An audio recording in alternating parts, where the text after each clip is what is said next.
And a kind of crazy thing about retro is that we're taking the hard path here in the sense that if we were to cater to creators that could bring over like an audience of like 10,000 or a million people, it would probably grow much faster, but also it would become yet another kind of entertainment app. Right. But what we found with retro is that we pay a lot of attention to the number of people that share on any one daily basis. And so almost every day, almost half of people also post, which is kind of an outrageous number when you compare it to other social apps. So, hello everybody, this is Tetsuro from Off Topic. We're here at the home of Nathan Sharp, who's the founder of Retro.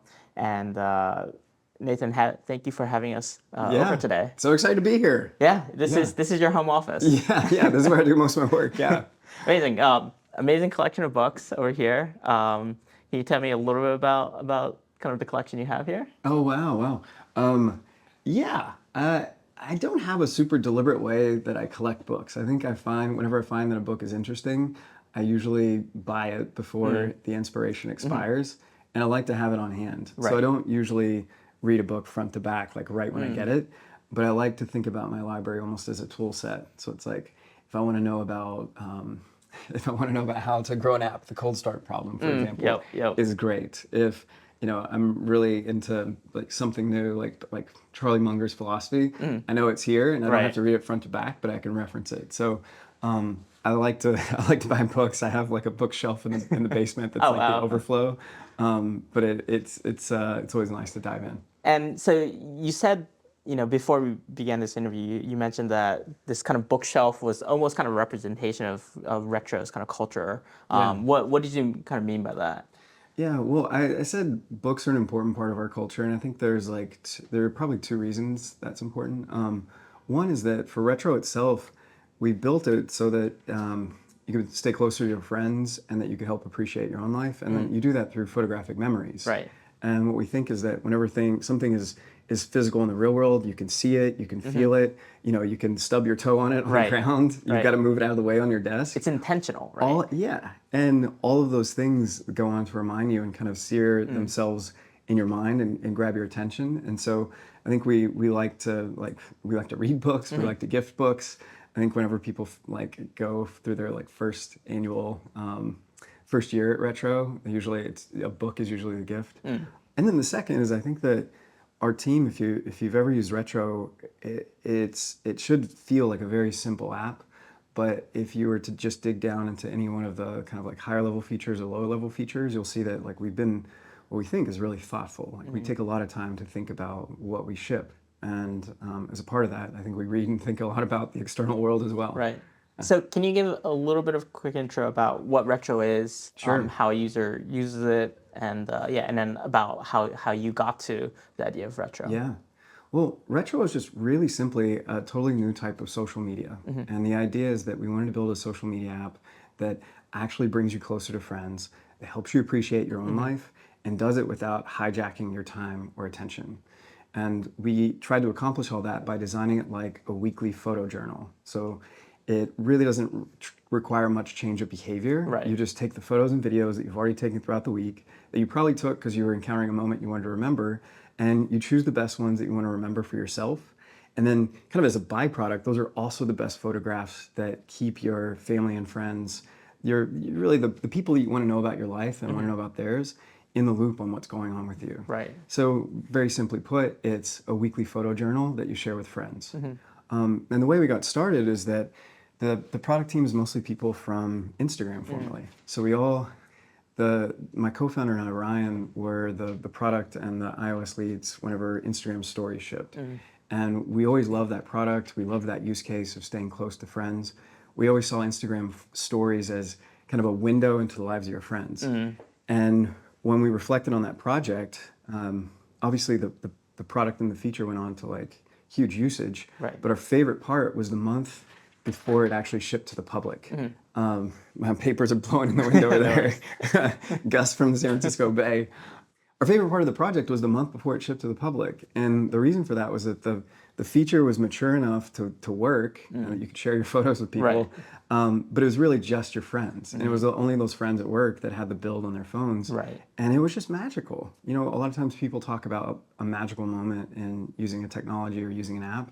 And for us, it was working really intensely with all these people over this long period of time, but not really knowing anything about their personal lives or their lives at home, what was important to them.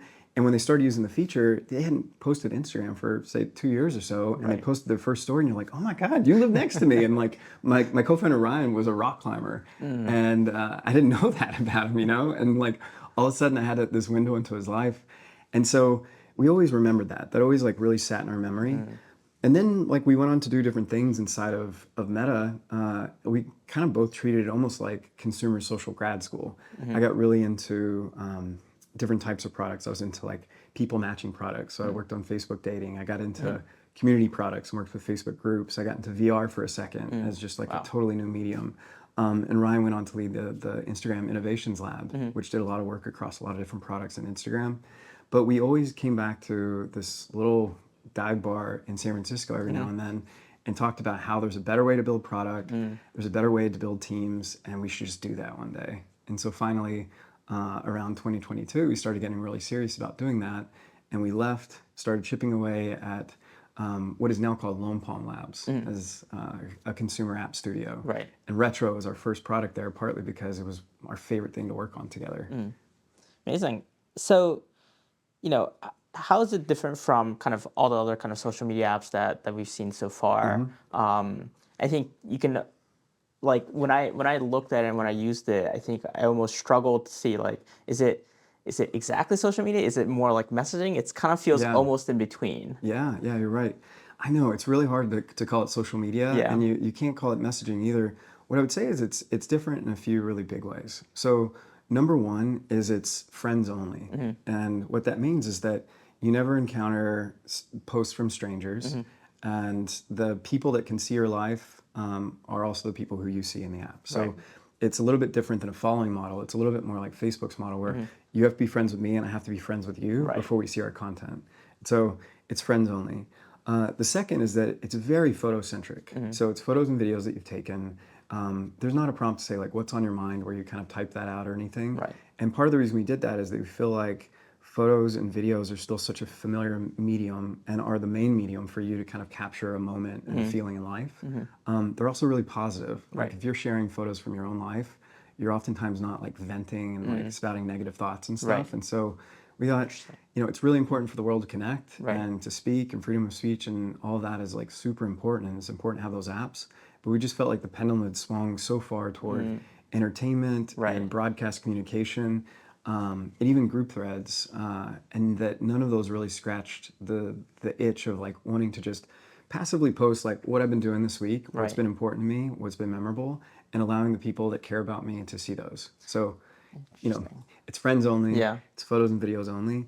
And then I think the third big thing is sometimes people will say, well, what's the new format? Most new consumer apps have a new format. And so you'd expect like face enhancements or like features or like a spontaneous notification to go out. But really what I would say is the format is a weekly photo journal.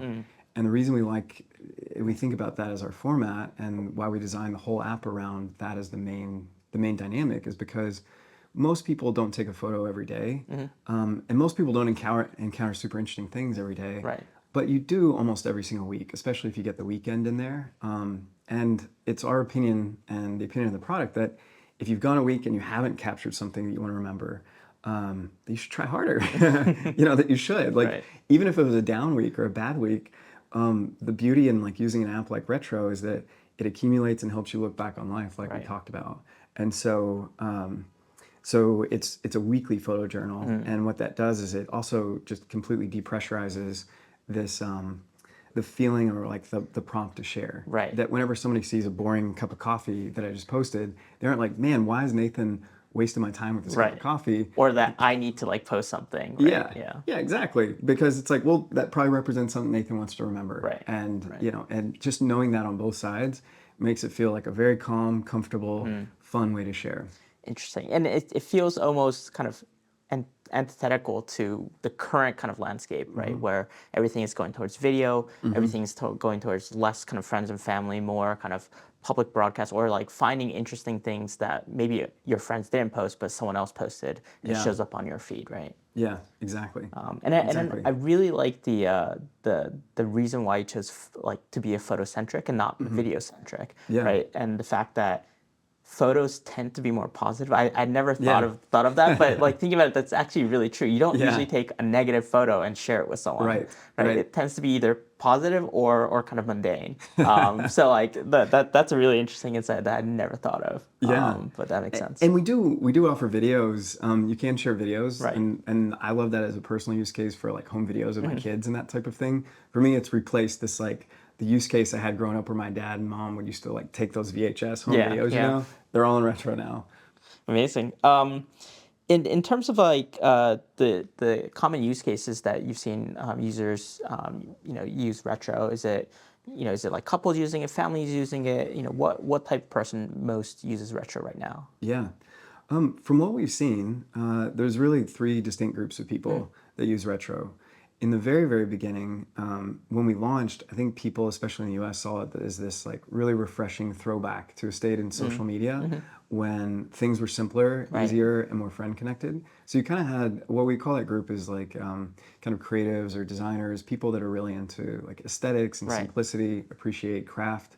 Then there's a second group in the U.S. which it really took off with, which were young parents. So people that really wanted to kind of chronicle, document, remember their lives, Right. watch their kids grow up over time.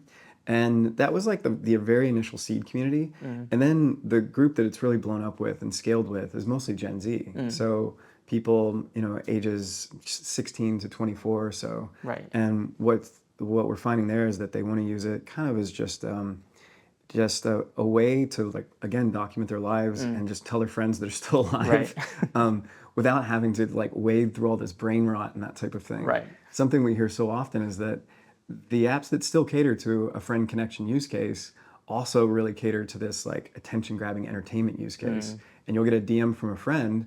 You'll come into the app, you'll get like pulled into like the Reels tab, Right. and 40 minutes surface and not remember like why you even opened the app. And you're like, oh yeah, like Brian just messaged me, Right. and then go to that tab. So it's a lot of young people who realize that they're going through these really fun periods of life, like the end of high school, through college, through Right. like early career and that type of thing. And they want to stay close to their friends, but they find that most of the social apps that do connect friends are now like so heavy entertainment, Right. and it feels like. Right. It feels like posting your personal videos to Netflix at this point. Right. They also find that like even though there's tons of group chats, there's like tons of WhatsApp group chats and like Signal and just iMessage groups, that it's still very different to post like a photo update to a group chat than it is to like build your own weekly photo journal Right. with updates on your life. It feels very like declarative if you're like posting on a group, right? Exactly. It's like, why are you posting this here? Yeah, and we've thought deeply about that. We're like, why is that? Why is it not the same? Because Right. it, like even if it's the same group of friends on Right, both right. apps, why does it feel different? And I think our conclusion is that in a messaging app, whenever somebody sends you a message, there's a sense of immediacy and like an expectation of response. Right. Like if you post a photo in a group chat and nobody likes it or says anything for like 24 hours, you're like, what's wrong? And so for that reason, you don't want to bother them. This Right. is the place where you like communicate in real time. But on Retro, if you post and nobody sees it immediately or responds immediately, you're like, okay, they'll see it in the next day or maybe Right. like next week if Right. they come in and check in next week.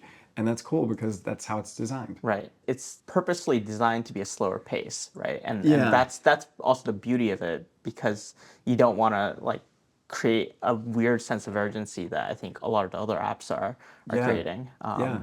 And we talked about the cadence of things. I think since it's become primarily a Gen Z app, I think they do want to share, like most of our users do want to share daily. Right. And a kind of crazy thing about Retro is that we're taking the hard path here in the sense that if we were to cater to creators that could bring over like an audience of like 10,000 or a million people from other apps, kind of like the way creators from Vine brought people to Instagram Right. really early on, it would probably grow much faster, but also it would become yet another kind of entertainment app. Right. But what we found with Retro is that we pay a lot of attention to the number of people that share on any one daily basis. So the number of daily active users that also post. And what that tells us is that we're keeping the system comfortable in terms of how people share, the prompt, audience controls, like Right. how people friend. And so almost every day, almost half of people also Wow. post, which is kind of an outrageous number Yeah. when you compare it to other social apps. Right. Is that almost like, what one thing you hear very often about Instagram is people as users at some point started becoming slightly afraid of posting Yeah. because on Instagram there's kind of an image of you have to post really great images. Yeah. And like retro almost feels kind of like a different side of that where you're a lot more comfortable kind of picking and choosing and posting. Yeah, totally, totally.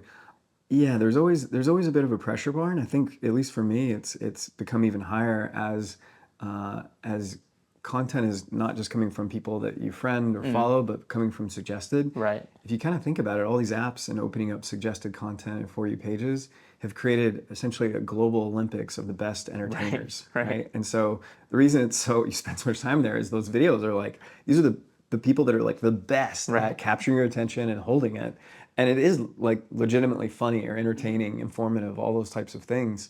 But what it means is that for everybody who wants to share a cup of coffee or like yet another photo of their kids, they're kind of like feel like they're implicitly saying, "Hey, even though you're saying like the best entertainers, take a quick moment to like look at the 40th photo of my kid this Right. week," and that it just feels off. Makes sense. I think a lot of people can't articulate that, or at least I had trouble articulating why it feels so high pressure to post on different places and why it doesn't feel right. But I think that that's probably it. That by posting on other apps that have gone really hard on entertainment, you're kind of saying, this post is also entertaining, and I think it's worth your time. Right. And you hold yourself to that bar, which most people in most photos don't meet. Yeah. And I think a lot of social media apps, they kind of evolve over time, right? A lot of them Yeah. start off friends, family, Yeah. but there's almost a tipping point where they become almost status games, right? Where you want the likes, you want the followers, Yeah. and so you change the content you post as well. Like previously, you might have been posting, what you ate for lunch. Yeah. Now it's like a pressure to like you don't want to post that anymore because you might not be seen as cool, right? Just Totally. because you're kind of eating at a regular kind of like chain store. Totally. So I think there's like for retro. I'm assuming even in the future, you don't really want to kind of evolve it into kind of like hugely entertainment focused. You want to keep it kind of friends and family focused, right? Yeah. We don't want to evolve it into like yet another app that caters to content from people you don't know. I think the three things I mentioned earlier are kind of the bedrocks of retro. It actually brings you closer to people you care about. It helps you appreciate your own life and does it without hijacking your attention. And I think within those, I think that most of the apps that cater to entertainment and creators kind of have to like inherently hijack your time and attention, Right. because the content is so fun, funny, and attention grabbing. Makes sense. I think in Japan, I've seen like a lot of couples use it as well, Yeah. right? To share Yeah. kind of like what they've been feeling and kind of like doing every day and kind of sharing it with each other. Yeah. A funny thing we saw early on was that as we talked to users and understood how people were using it, a lot of people talked about how they like their friend group, but they're reluctant to add more people, or they actually want to go to a smaller friend group. Like Right. even if they were at like 10 friends or something, they just wanted something for their significant other, or their Right. best friend. And so we created this feature called Albums in the middle, and it's the middle tab in the app.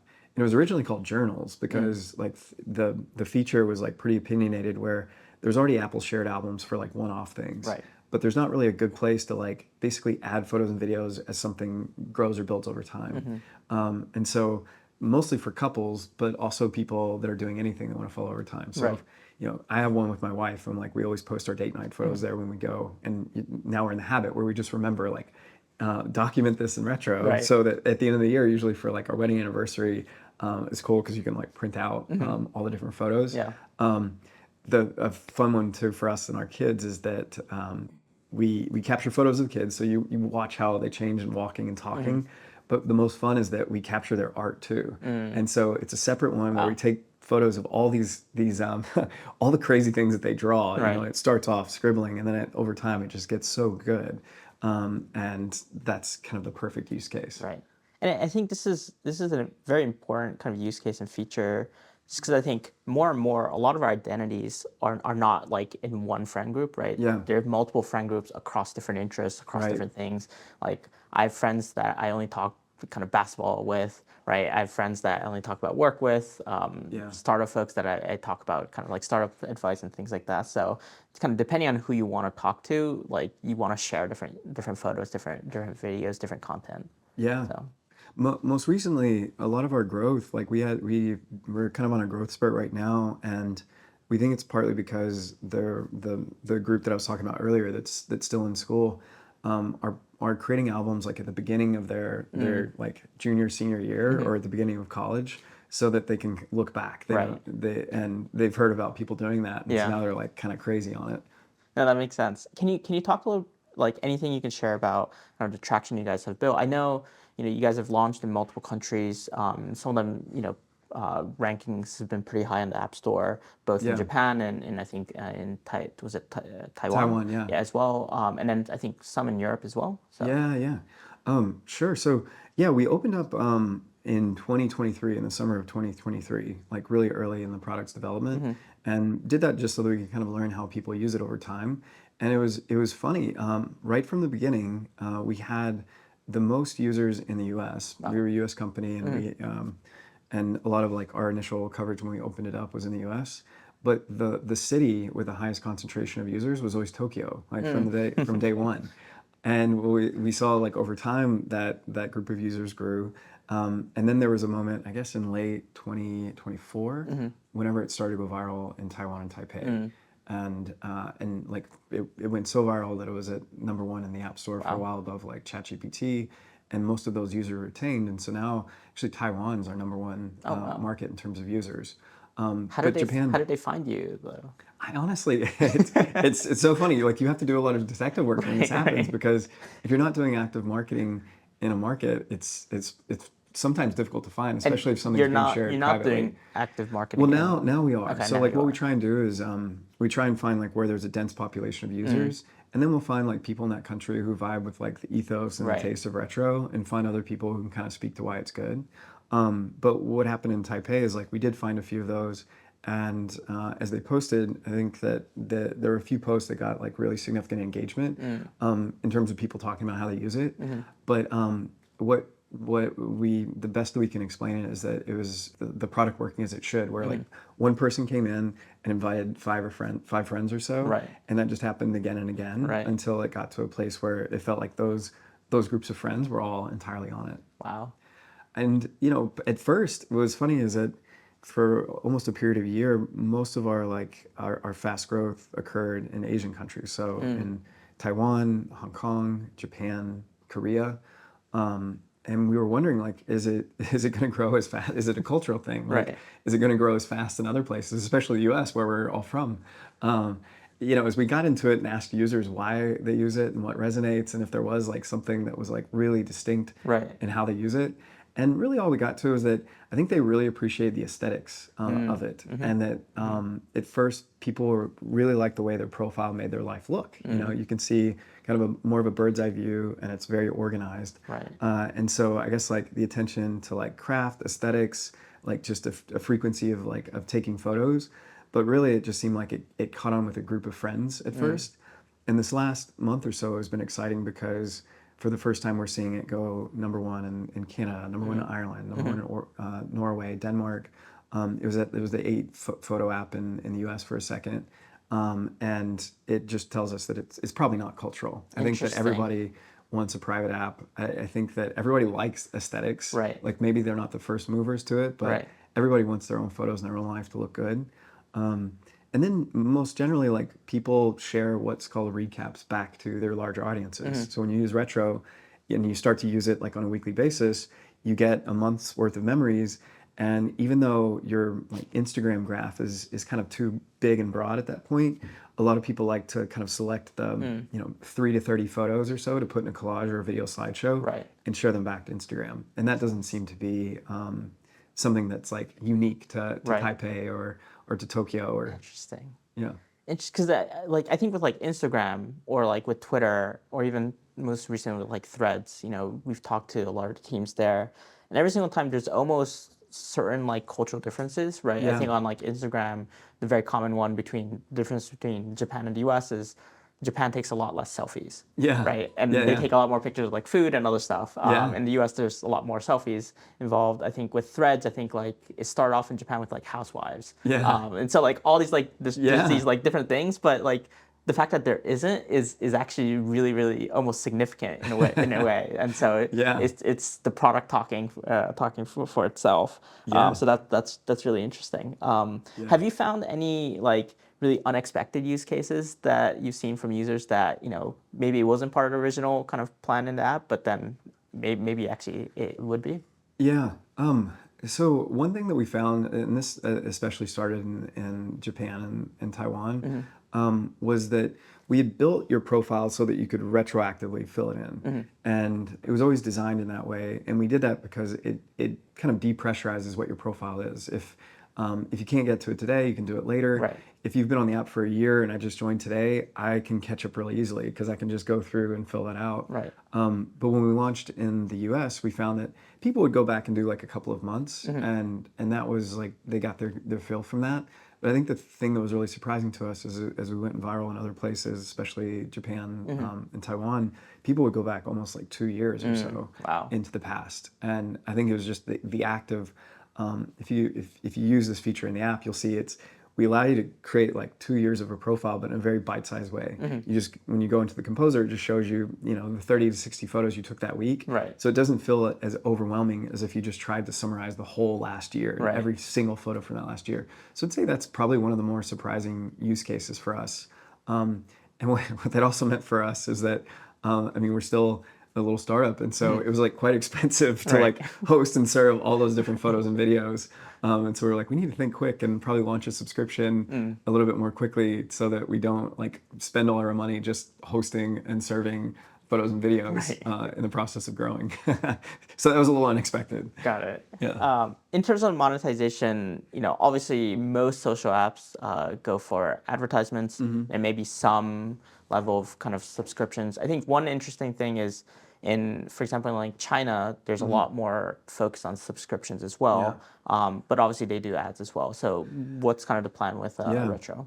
Well, for Retro, I think that we really like transparent business models where you know what you're paying for, you know how the company makes money. Right. You don't feel like your attention or your data is being sold to the highest bidder. And so I think that in-app purchases and subscriptions are like the current plan. Right. But really the focus right now is it's a social network. And if you join the app, you'll see this, that it's fun and useful to like document your own life, but it's just nothing compared to the app if you have friends. So the focus is mostly on growth and friends. And like I said, we launched a subscription, but mostly just to make it a sustainable product so we didn't accidentally spend all our money on hosting everybody's photos and videos. And we expect to do that for the foreseeable future. And hopefully, make a big and significant profitable company based on that. We did incorporate it as Lone Palm Labs, like I mentioned earlier. Right. And we see like the strength of that model is that as we build Retro, there's all kinds of adjacent apps and businesses that we can build around that. Right. So things around friends, family, nostalgia, photos, videos. There's just like so many fun things that we often want to build in the Retro, and we say, no, let's not do that. Let's keep it simple. Right. And we'll launch those things as standalone apps in the future. Got it. Yeah. So I definitely wanted to ask you about that. So you mentioned this is your first app. So the plan is to make multiple apps, and maybe they're interconnected, maybe they're not as well. What's kind of the strategy there? Yeah. Well, I can't tell you like exactly what the portfolio will look like in like 10 years time or so, but I think that like in the next year or so, what we'd like to do is do apps that are very closely related to Retro. So anything that has to do with enhancing your photos, like going through your camera roll and finding like your favorite photos, maybe deleting your old ones, sharing with friends, sharing with family. So like all really like photo and video adjacent apps. And is there a reason why you want to do it in kind of multiple apps versus one app? Does it get too cluttered? Because I know, like for example, like ByteDance or like 9count, like they have this kind of multi-app strategy as well, right? Yeah.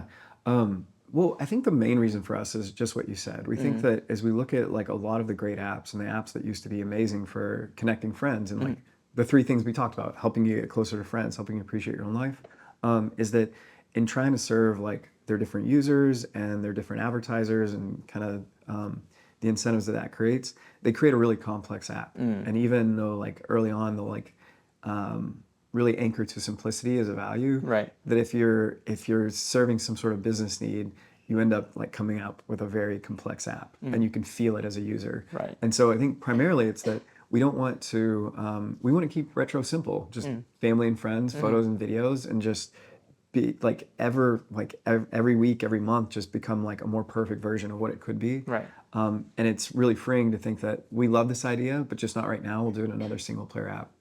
The second thing is that retro has a really strong ethos. Like it's very simple, very comfortable, friends only, and like our team is full of like kind of different people, crazy people, fun people, and there's so many apps and ideas that we have that aren't just like calm, pure, simple. And creating separate apps allows you to like really shine and go crazy on like a different brand identity.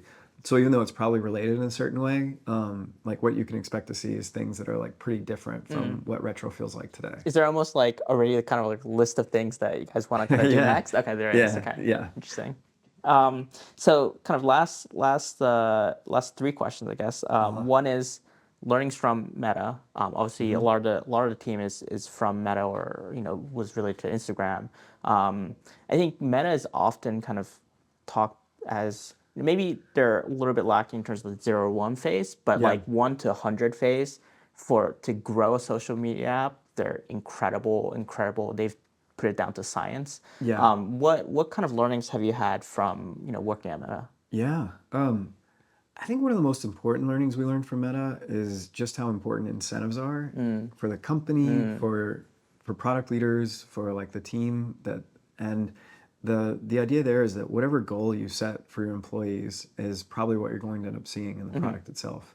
And that's kind of value neutral. That's for better or for worse. It's just like what the incentives are, what you can expect. So if you tell a team that all of their promotions or their performance is going to be based on whether you like move up this time spent metric, you can bet that what shows up in the app in those next 6 months are going to be something that moves time spent. Right. When you give a really smart, capable, talented person a goal like that, they're probably going to do it. And so you got to be really sure that that's what you want in the app. Right. And so that was really important. I think the second thing is just how to balance data and research. So qualitative findings, quantitative findings, and then really how to map that to your vision too. Like we see those three things as like very important to the way that we develop products, and that during different phases they're more important than the other. I think in the very, very beginning, vision is super important. Just asking yourself what you'd like to see in the world. Right. I think all of us came from teams that we all came from careers that we could probably go back to, and we could probably work in like a big corporate environment. Right. But the reason we did what we're doing is like there are apps and ideas and ways people interact that aren't out there, and we want those to exist, and that if we don't do them, we can't really depend on or expect anyone else to do them. Right. So that vision is so important in the beginning. But then there's a certain phase too where you've got to, like, that vision probably depends on like some assumptions about how humans interact, what causes human flourishing, how it makes people feel. And that's where you start to use data and research, like to get your quantitative and qualitative findings. So that's like the second thing I think that we really took away from Meta is how to balance vision with data and with research.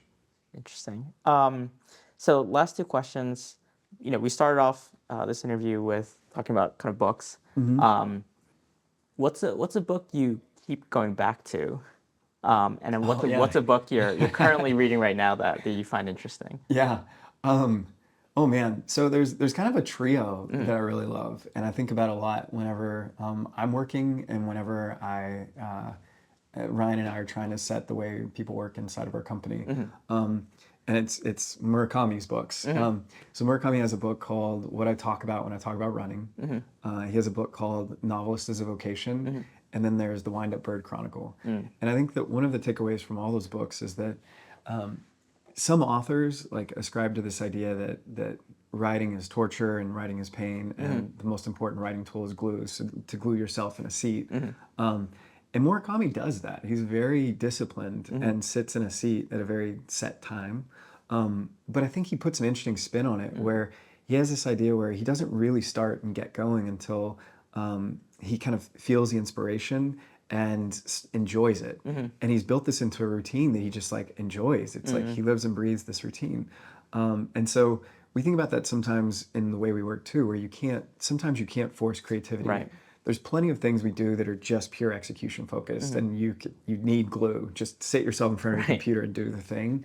But there's a lot of things that you can't force, and we have this phrase internally of mapping your enthusiasm to the project, where we try and find somebody who at that time is like most enthusiastic about doing this thing, whether it's a core feature, a growth feature, onboarding, paywalls. Like there's usually somebody, if you built a team correctly, that is passionate about that, and so you do that.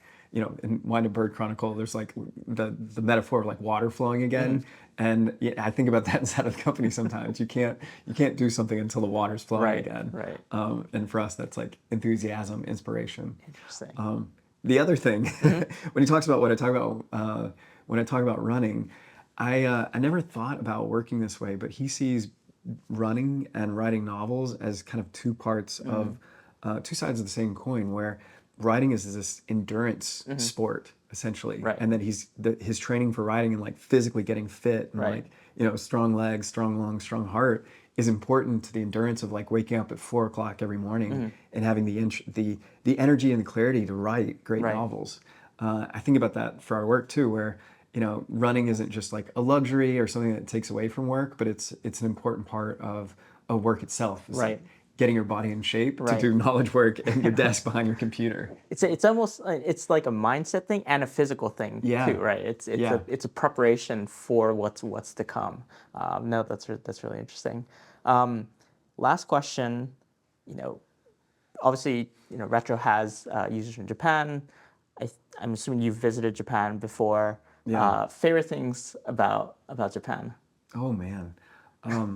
I mean, there's just so much. So here's a crazy thing is I haven't visited recently. Okay. So I'll be doing this in the fall or the winter, making another visit. But I visited last time in 2009, so it was a long time ago. Okay. But I would say that the things that are my favorite about Japan is that, first of all, there's just like an incredibly rich and deep culture of basically Japanese craft and how Japanese people have thought about like building things and designing things over time. But what is so like impressive to me is that if you want the best Italian food or the French food or like the best paper or pens or whatever, it seems like Japanese people are able to see like the essence of something and then kind of perfect it to its like platonic ideal. Yes. And I'm just like that. I'm so in awe of that. It's a craftsmanship culture. Yeah, totally. I think the other thing too is one thing I really appreciate, and it actually just helped out with like life and being a parent with kids, is this concept of wabi-sabi, where it's like the patina on things that makes them useful. Right. I used to buy a book and not want to write in it. And I'm like, actually the thing when I look back now are like my notes, like to think of like what my like 17-year-old self or 27-year-old self was thinking at that time. And the reason it's useful to kids is like, I like natural materials like wood. Like this desk is wood, that's wood. But you'll see that you know, there's nicks and marks and like all kinds of like kid patina on these things.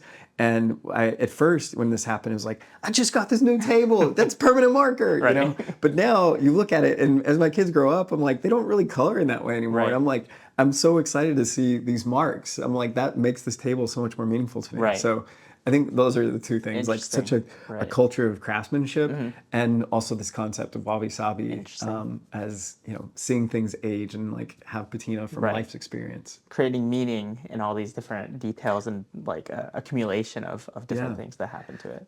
One other thing to connect really quickly, we talked about books and physical things. I think that that's another reason why it's cool to have photos printed in analog and have things in real life. Is like, you know, your photos, we have. So one of the crazy things is we wanted to make it as easy to send a photo physically as it is to send digitally. So this is like, it's a photo of my daughter. And, you know, I can text this to people and that's a good experience. It's definitely better than not. But sending it and getting in the mail and holding it is so nice.